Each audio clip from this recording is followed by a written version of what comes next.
Hi folks, this video is again going out to Len, user Matthew419, who is an evangelical Christian and with whom I have been engaging in a debate on the matter of ethics. So this video is really intended for him and for any other Christian who takes the view that the only meaningful basis for ethics is divine revelation, that God must define our ethics for us. Otherwise, our ethics are meaningless because they are not objective. And I understand this position because I held it at one point myself. Although before I came to the end of my Christian period, I had developed an appreciation for the view that atheists do have a meaningful basis for their ethics. I don't consider myself an atheist. I consider myself more a pantheist. But I have much more in common with atheists because I don't accept the view that God is an anthropomorphic being. I don't accept divine revelation. So, in other words, how we define our ethics is all up to us. We haven't got anything else other than us to help us in that regard. So we've thrashed this out a bit, and I want to thank Frater Oculus as well for coming in and offering an opinion as well. This is probably going to be my end game on the matter. If I haven't swayed Len's opinion after this, I don't think there's much that I can say. So my aim with this video is not to debunk Christianity or anything like that, but just to try and chip away at this attitude that the atheists don't have a meaningful basis for ethics, when they do.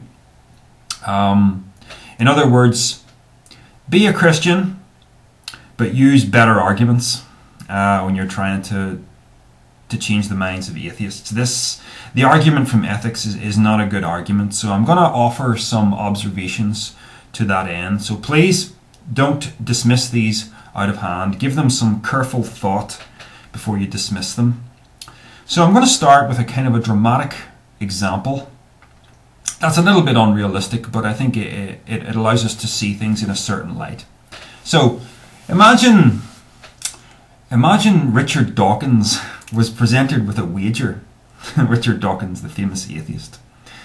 So some men came up to him and they said, "Okay, Richard, we've got this wager for you. If you accept it, all you have to do is toss a coin, and it's going to come up heads or it's going to come up tails. If it comes up heads, we're going to give you £1 million. No strings attached. It's yours. But if it comes up tails, we're going to take your wife. She's going to be raped." We all seem to end up talking about rape, don't we? Never mind. Because we want to use a very dramatic example. She's going to be raped and tortured to within an inch of her life. So, Richard Dawkins is faced with this dilemma. On the one hand, he can have something very desirable, all that money. Think about what you could do with it. Even altruistically, if you want to think that way, think of what you could do with all that money. And on the other hand, something deeply undesirable, because he loves his wife. So, he considers this wager and comes to the conclusion that the risk is too great. So the only sane choice for him is to not play, to not accept the wager. So, he, in effect, made a moral decision. Now, I've explained how the mind operates each step of the way.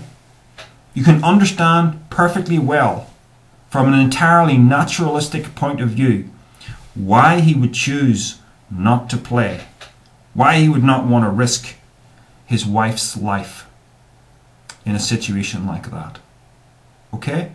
So, now your next response may be, "Oh, but he doesn't have an objective basis for deciding that. He has no right to decide that because you haven't got an objective standard for your morality." But the question that you have to answer is, Now this is a very important question, so think carefully about this. Does a standard of morality have to be objective to be useful? No. Clearly, the decision that Richard Dawkins makes in this circumstance is useful, meaningful. It brings about a certain consequence, the consequence that he desires. But he's no right to it because there's no objective morality. That's the way you think. But like I said, it doesn't have to be objective to be meaningful. I went through a debate one other time with another Christian, and he just kept reiterating, you've no right because it's not objective. Well, why have we no right? Why can the fact that morality has a useful basis, why can that not be meaningful enough? It is for most people. I mean, consider this, right? Let's move on from that example and consider this. Think about how a child grows up from infancy into childhood. Think about that process. So at the very beginning of life, the child is just this bundle of wants and needs, seeing itself as the center of the universe and crying out for food and for love and all the rest of it. So as the child grows up, we go through this process called the terrible twos, where there's a lot of ranting and raving and meltdowns, and it's a very painful process. But eventually, the child works its way through that and learns to see itself not as the center of the universe, but as an aspect of its environment. And it learns to eventually accept its parents' discipline. As eventually the wheels start the mental wheels start clicking into place, and it realizes it's actually better if I do what I'm told than if I don't. So the child, in effect, with the aid of its parents, learns to civilize itself. And it's a painful process. But it happens. Now, none of that has anything to do with, a God defining right from wrong for the child. If a child starts to grow up with parents who make bad choices, such as, just give the child anything the child wants because we just want a quiet life, put the child in front of the television anytime it cries out for it because we just don't want, I just can't deal with all the noise, just give in. Parents just give in to the child all the time. So that child is going to learn a form of morality that says, I get what I want just by making enough noise for it. So it learns to respond to situations on that basis. And then what you have, if the child never outgrows that, if the parents never give it different lessons, the child then takes that attitude into school life and might well end up friendless because all the other kids are getting along fine with each other, realizing that they form part of a little civilization.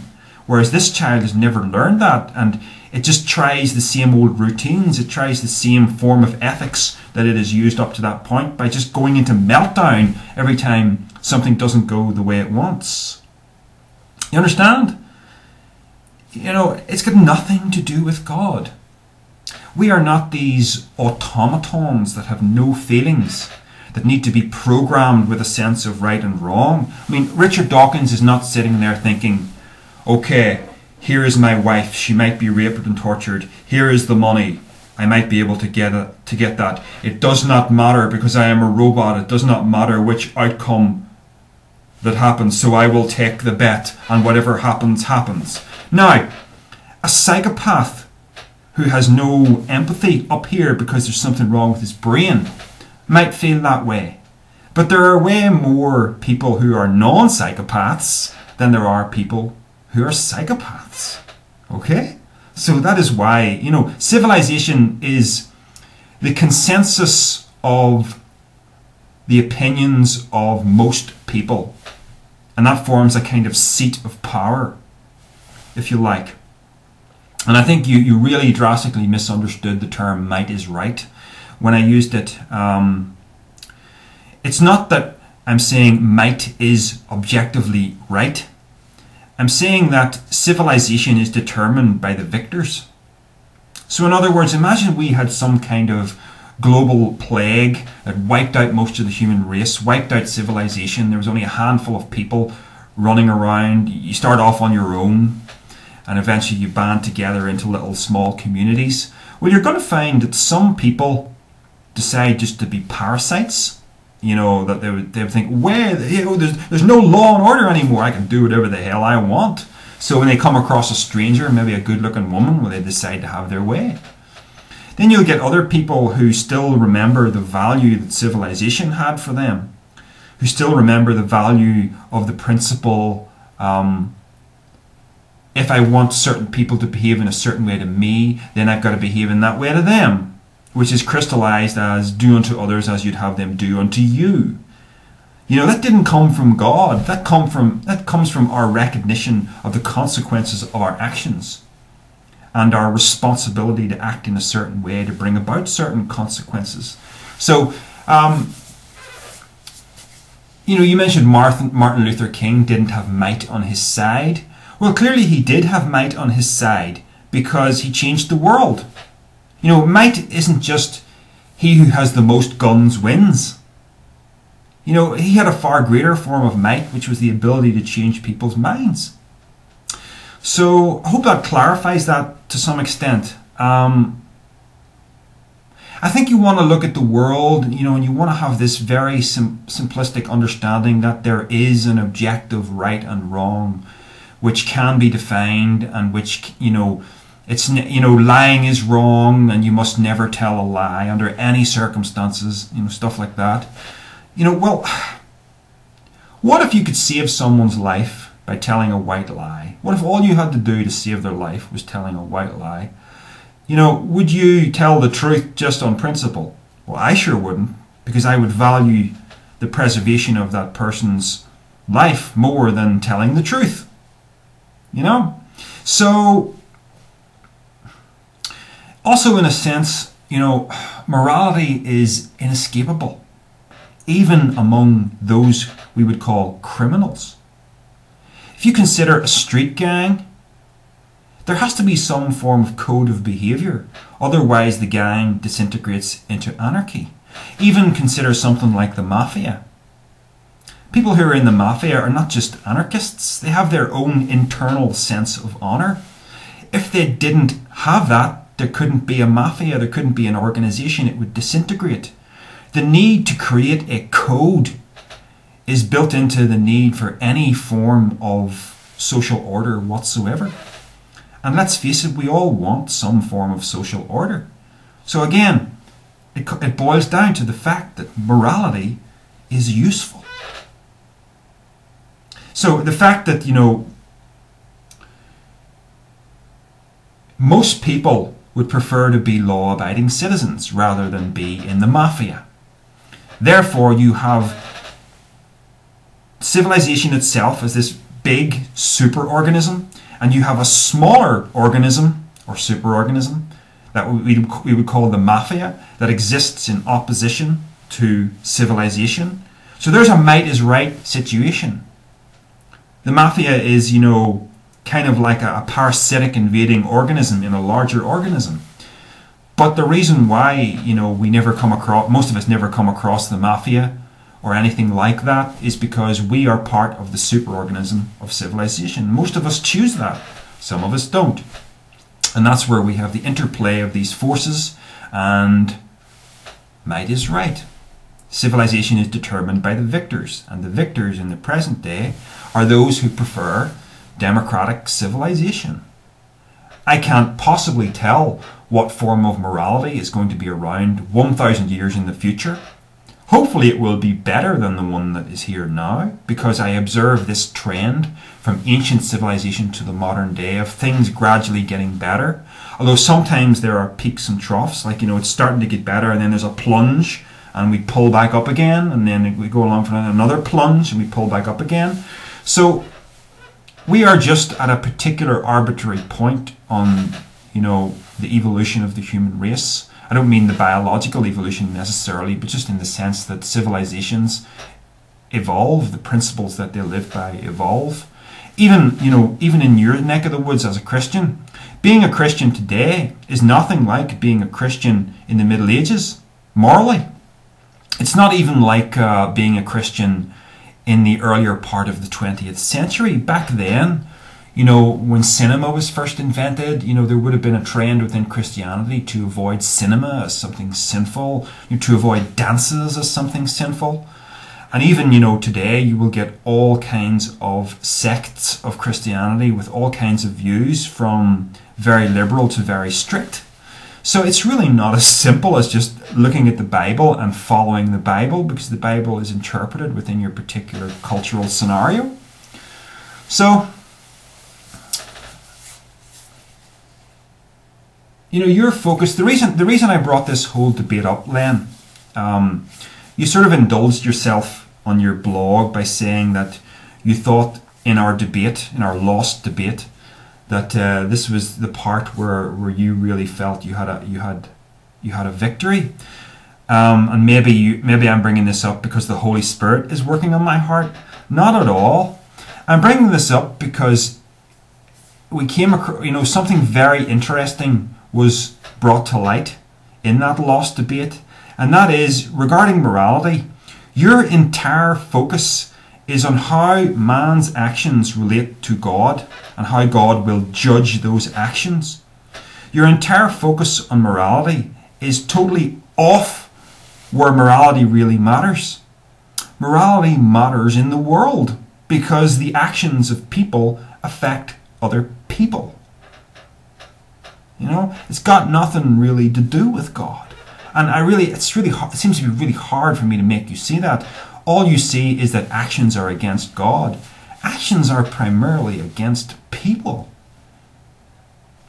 So finally, I just want to make another small analogy in the fact that, I recognize my connection to the animal kingdom. I see man as just another animal, as a very advanced animal with a very advanced way of behaving. But there are parallels, if you look at the lions in particular, you have fierce predators, and you also have a social animal and a devoted parent, all within the one organism. And they know what to do without being told what to do by a God. They don't need a Bible to instruct them in how to behave. They know what to do. And it's not that they behave purely on instinct. They actually have the ability to plan and strategize their hunts, and there's even some evidence to indicate that when hunting at night and they can't see what their prey is, they can only hear it, they're actually able to count the amount of other animals. That shows a high degree of intelligence. And I'm getting that information from a really interesting documentary called The Truth About Lions that I watched. If you ever decided to immerse yourself in the documentary work of David Attenborough, it would be a serious eye-opener for you about the animal kingdom, because it is far more multi-layered and multifaceted than what it's generally described as through Christian propaganda. There's far more connections between the human race and the animal kingdom, than you're aware of. Now, in terms of ethics and animals, consider what happens when the lion attacks the gazelle. Now, I'm not going to say that the gazelle has ethics as such, but he has the equivalent of ethics. Because when a human being decides that something is wrong, that's really a way of saying, what you're doing to me is unacceptable. Right?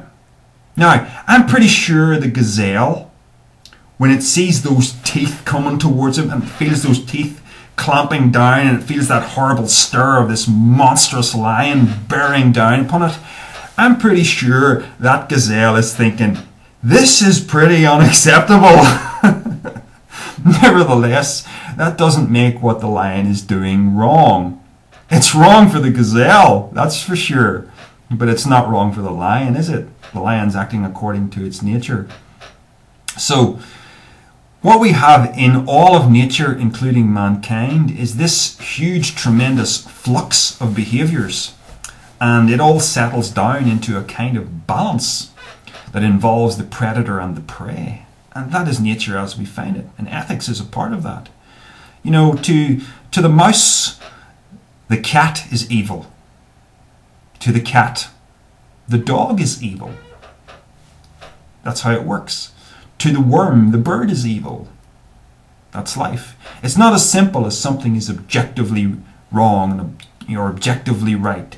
Nature doesn't work that way. You've got a very primitive way of looking at things.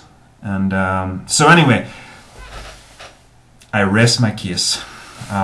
If you want to make another video, feel free to do so. But I don't see how what I've presented is a meaningless basis for morality. It's a perfectly meaningful basis for morality.